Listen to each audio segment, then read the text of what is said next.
Le président de la République, Ali Bongo Ondimba, a reçu ce vendredi à Libreville les lettres de créance de 5 nouveaux ambassadeurs accrédités en République gabonaise ainsi que les lettres de rappel de leurs prédécesseurs, conformément à la pratique diplomatique, rapporte un communiqué parvenu à La Hague.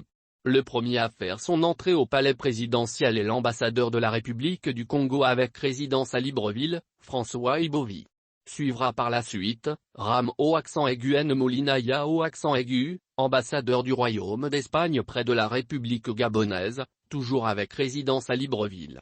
Après ces deux diplomates précités, le tour est revenu à Madame Onkumisa Pamela Notutla, ambassadeur de la République d'Afrique du Sud près la République gabonaise, avec résidence aussi à Libreville. À la suite, le président reçut les lettres de créance de la République du Rwanda, Théoneste Mutsinda Chiaka.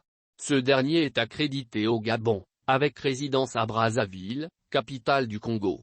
Puis, Sipapela Clesius Sipapela, en qualité d'ambassadeur de la République de Namibie près la République gabonaise, lui aussi avec résidence à Brazzaville en République du Congo.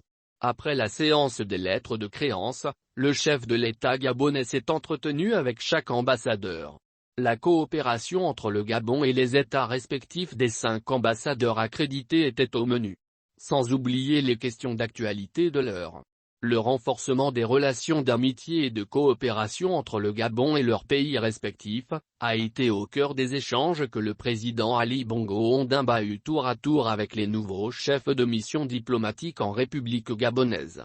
Les opportunités d'investissement en terre gabonaise, les problématiques de paix et de sécurité, ainsi que l'engagement du Gabon sur les problématiques liées à la lutte contre les changements climatiques et à la préservation de la biodiversité au bénéfice des générations futures ont été, entre autres, les sujets d'importance discutés par le chef de l'État et ses hôtes, conclut le communiqué.